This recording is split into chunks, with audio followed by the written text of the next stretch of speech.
Welcome to another episode of Ghosts and Stuff. Today we're going to be talking about ghosts. There's always been a lot of human fascination and beliefs that cover a wide range of cultures, traditions, and ideas surrounding these spiritual entities. I wanted to try and give some context and meaning to ghosts as they've changed over time with humans. So let's get into ghosts here on Ghosts and Stuff.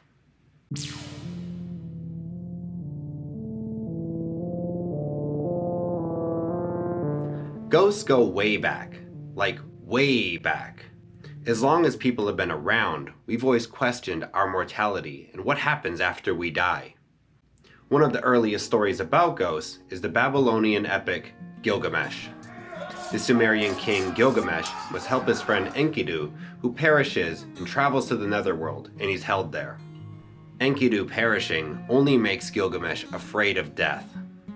He wonders why the gods are the only ones able to have eternal life and not humans. And I think that's something that people have always had a universal fear of, is death. People don't know what comes after, so it makes us afraid. Ghosts have always been a way for humans to try to cope with what happens after we die. We'd like to think that our ancestors and the people who have come before us are at peace, or that there's something great after we go. Ghosts are a source of comfort for some of us to know that our ancestors are in a better place or that they're resting in peace. It's normal for humans to be afraid of death. Even the strongest among us fear death. But death is the great equalizer. No matter how strong you are, how rich you are, or how much power you obtain, death is going to capture all of us. The idea of ghosts continues to show up in literature, in things like the Egyptian Book of the Dead, or the Grecian Iliad and Odyssey, or even the Bible. King Saul calls upon a medium to bring up the spirit of Samuel. And that spirit comes and he's like, "Hey, why did you get me up? I was resting." And he's like, "Hey, you gotta tell me what's gonna happen." And the spirit's like, "You know what? You're gonna die." And that's exactly what happens. Pliny the Younger also tells us about one of the first haunted house accounts. He tells us about a Stoic philosopher, Athenodorus, who's visiting Athens. He hears about a house that's supposedly haunted by spirits. So he goes and he stays in that house. And at night, he's at his table, he's got his little lamp, and he's writing. And then he hears some chains rattling off in the other room. He stops for a minute, but then he goes back to his writing and he continues. The spirit has other things in mind. He comes rambling over with his chains to where Athenodorus is just trying to work. And then he continues to rattle his chains, and then Athenodorus can't ignore it any longer. And he puts his hand up, and he's like, "Hey, can you wait a minute? I'm in deep thought." Finishes up his work, and he's like, "Okay, so what did you want?" He follows the ghost, and it takes him out to the front yard. Athenodorus sees the ghost vanish over one spot in the yard. The next day, Athenodorus has some men from the city come and dig in that exact spot. What do they find? They find bones with chains attached to them. And then they take these bones, give it a proper burial, and you never hear about this ghost again. This is one of the first stories of a haunted house and a ghost that just wanted a proper burial. After that, he was fine. I guess he was okay still having the chains and everything, but he was good after he was buried. Burial rites and rituals are definitely an important topic when it comes to letting the dead rest properly and being honored by their ancestors. Improper burial was just a recipe for a ghost. The Egyptians believed that for a person to pass on to the afterlife had to have their name written down somewhere, their body properly preserved, and a heart that was lighter than a feather. If their heart wasn't lighter than a feather, their soul would be eaten by Ammit. Taoist and Buddhist people have monks that pray over a person to help guide them to the afterlife. If they don't get there, they become restless ghosts. The Navajo people had specific mourners picked out that would bathe and dress the body for burial. They would take the body far away from the people, and that person would have to be buried with some of their possessions and the tools that were used to bury that person. If the person died in their home, their house would be set on fire, along with all of their possessions. The Apache people, who also feared death, would do the same thing. These practices were not a desecration of the body. They were trying to honor these people and ensure that their spirit and soul was resting at peace, and that they didn't come back as a wandering spirit or be restless and cause misfortune or harm. When it comes to ghosts, there's also haunted locations. These are typically places where people have had strong emotional experiences or their time was cut too short, usually violently. That's why a lot of these places where people were murdered end up being haunted by those spirits. Some people think that those emotions are so strong that they continue to echo and reverberate in that area, almost like a continual loop of the same event happening over and over and over. If those emotions can be resolved, usually the haunting will end. Sometimes spirits will attach to people and follow them from location to location. But hauntings tend to stay in one spot and attach to a specific object or location. Many cultures also had their different versions of ghosts. And this is always interesting to see the beliefs that different cultures had around ghosts and why they might believe those things. One Hindu type of ghost is the pretas. And these ghosts were hungry ghosts. They had an insatiable appetite, and they would go around trying to devour any food or even people. Many of these people were evil in their lives, and as they died, their spirit would come back and still want more. These were people who were greedy or who would steal or who mistreated other people. In Southeast Asia, they believe in ghosts called churls, and these are usually the spirits of women who have died during childbirth. Many of these women were mistreated in their life, and they would come back as these demonic feminine figures that would come and exact revenge on the males in their family. It makes me wonder if something was going on in Asian cultures where women were mistreated and didn't have power in this life, so they created these stories of ghosts exacting revenge in a way that men couldn't protect themselves from. A Japanese ghost story is the story of Oiwa. She was a woman that was a victim of betrayal from another woman who wanted her husband, so they gave her a cream that disfigured her face. Her husband grew sick of her face, so he had someone go and attack her so that he could divorce her. But the man couldn't do it, and he showed her a mirror. She saw herself, took his sword, and took her own life.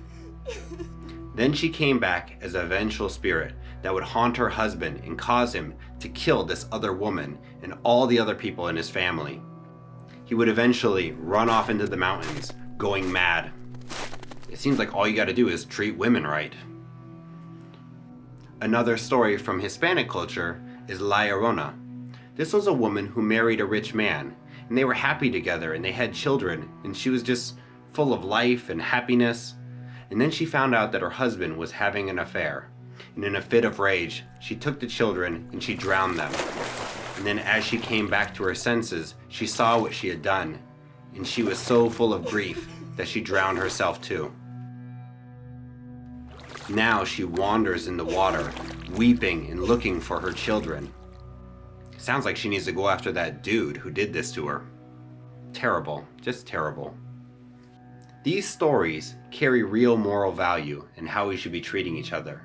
And I feel like that's a strong component of why these stories were created. You don't want to come back or have an angry ghost coming after you. Also, I think they're great cautionary tales to keep kids away from the water, or they just might encounter La Llorona who's going to carry them to a watery grave. I also wouldn't want to come across one of those churls. That sounds terrifying.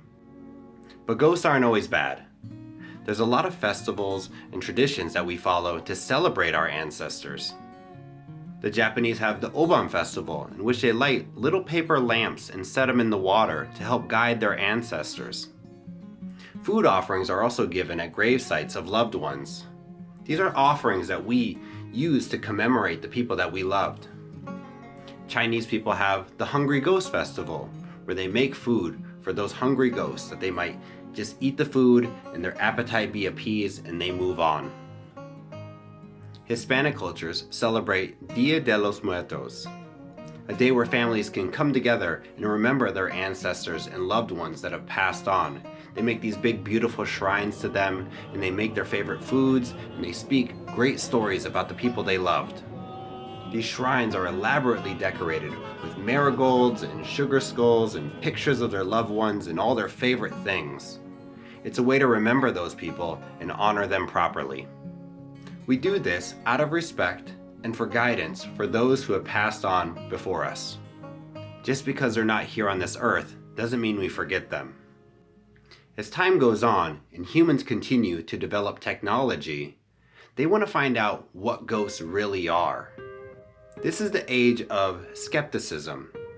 A lot of people think that if ghosts can't be captured through weights and measures or photographs, how can we really prove that they're real? One physician set out to find evidence of ghosts. His name was Duncan McDougall. He carried out the 21 grams experiment. In 1901, Duncan McDougall had 3 patients who were near death. He wanted to see if there was change in weight of any of the patients at the moment of death. He found that at the point of death, one of the people lost 21 grams.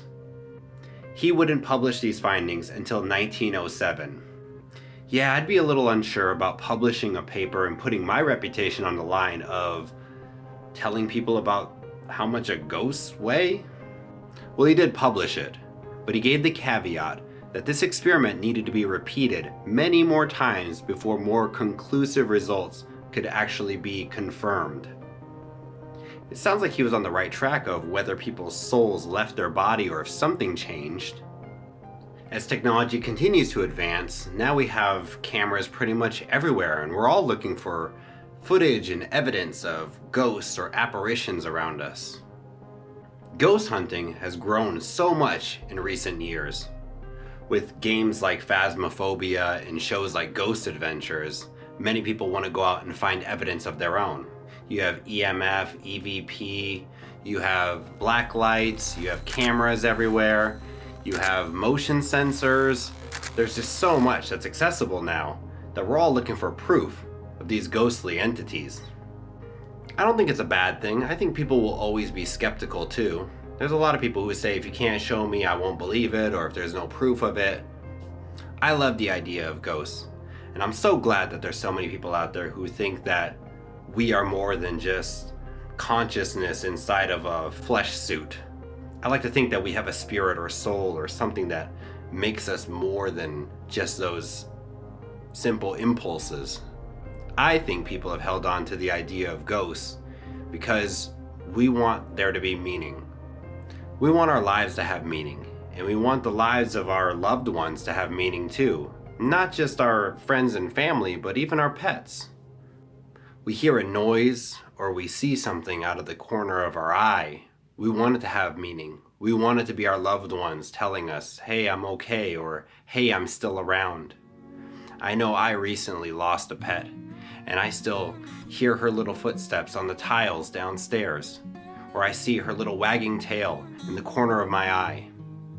I want her life to have meaning. I like to think that her spirit is still here. I want to think that she's here telling me she's okay. Oh, that little weenie dog. I think the belief in ghosts is our way of coping with mortality. We know that things have to end sometime, even though we don't want them to. We have to let them go, and we can only hope that they're resting at peace. We try to give meaning to the things that we love, and we hope that that meaning goes beyond this life. They mean something to me, and I want them to mean something forever, not just when they were alive. I think that people do have a spirit or a soul, whatever you want to call it. There's a part of us that is eternal and it lasts forever. Whether it goes to an afterlife or stays here roaming around and you see it or something, I don't know about those things. But I like to think that there is a part of us that is able to transition between realms. Who knows? Sometimes it's tough facing our own mortality, but maybe understanding ghosts a little better will make that transition a little easier when the time comes.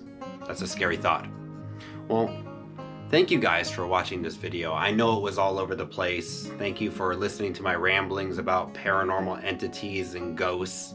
I wanted to make a more conceptual video about my thoughts on ghosts and the supernatural. Let me know your guys' thoughts about ghosts or this video, or if you had any paranormal experiences. I would love to hear it. I read all the comments that you guys leave, and I love hearing from you all. Thank you all so much for watching. If you like this, hit that like button and subscribe. If you didn't, thank you so much for staying and listening to this long rambling video about ghosts. But hopefully I'll be coming back with something real soon. Hit that subscribe button so you won't miss it. Alright everyone, thank you guys for watching. This has been me talking about ghosts on Ghosts and Stuff.